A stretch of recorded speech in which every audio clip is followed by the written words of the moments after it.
The Kethavar hunting grounds stretched endlessly across the crimson plains of Zerion Prime, where the galaxy's most feared predatory species had gathered for the grand hunt, a ritual that occurred once every solar cycle. Representatives from dozens of worlds came to prove their species' dominance, their claws gleaming and fangs bared.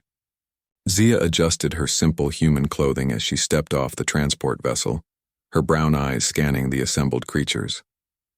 Towering Vorthak with their razor-sharp talons, sleek night stalkers whose very presence made the air shimmer with danger, and the hulking Kethvar themselves, apex predators who had never met a species they couldn't hunt to extinction. "Are you certain about this?" Elsa whispered beside her, her blonde hair catching the alien sun's harsh light. As Zia's research partner and closest friend, she had insisted on accompanying her to this forsaken world. "We could still leave. No one would think less of us." Zia shook her head, her jaw set with determination. "Humanity needs this, Elsa. We need them to see us as equals, not prey." The Kethavar Elder, a massive creature standing nearly 4 meters tall with obsidian scales and burning amber eyes, approached them. His footsteps shook the ground and the assembled predators fell silent. Behind him stalked his 3 cubs, each already larger than most adult humans, their young eyes bright with bloodlust.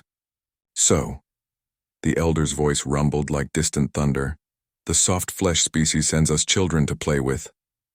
His lips peeled back, revealing rows of teeth that could shred steel. "How quite disappointing." Zia stepped forward, her movements calm and measured. "We come to participate in the grand hunt, as is our right under the Galactic Accords." A chorus of laughter erupted from the gathered predators. The sound was like breaking glass mixed with the screams of dying worlds. "You're right?" The Elder's head tilted, studying her with the interest of a scientist examining an interesting specimen. "Little soft thing, do you know what happens here? This is not some civilized competition. This is about survival, about proving which species deserves to hunt and which deserves to be hunted." "I understand perfectly," Zia replied, her voice steady despite the overwhelming presence of so many apex predators. The Elder's amusement grew. "Very well.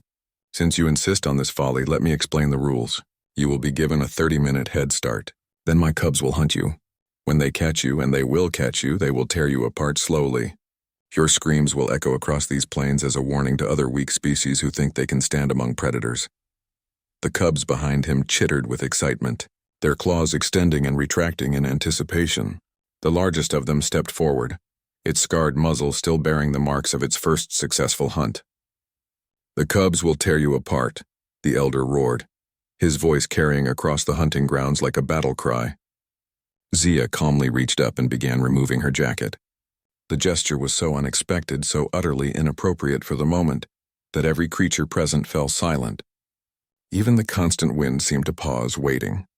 Elsa watched in fascination as her friend folded the jacket neatly and set it on a nearby rock.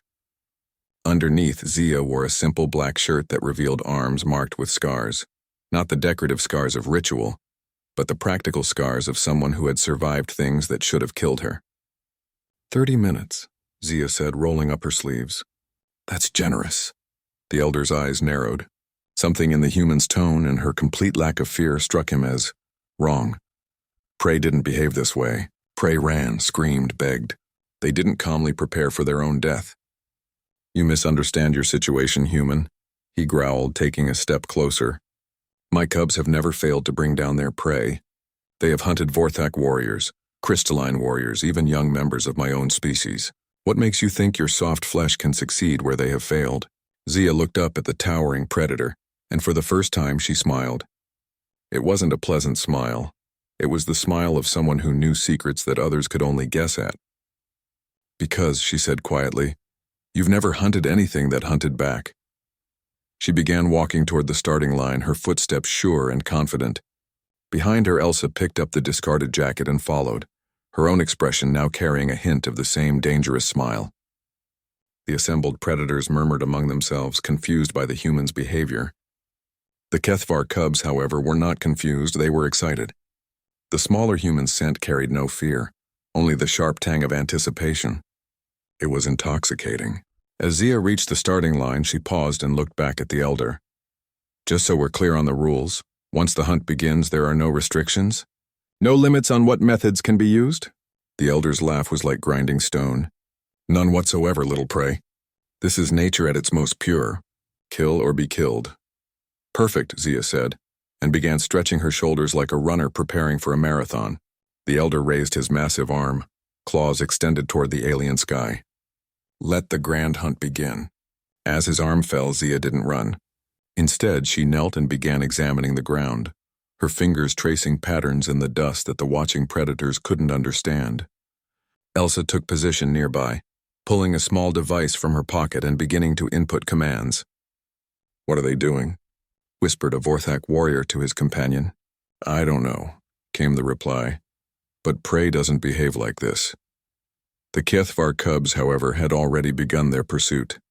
They moved like liquid death across the Crimson Plains, their powerful legs eating up the distance with terrifying efficiency. Behind them, the elder watched with growing unease.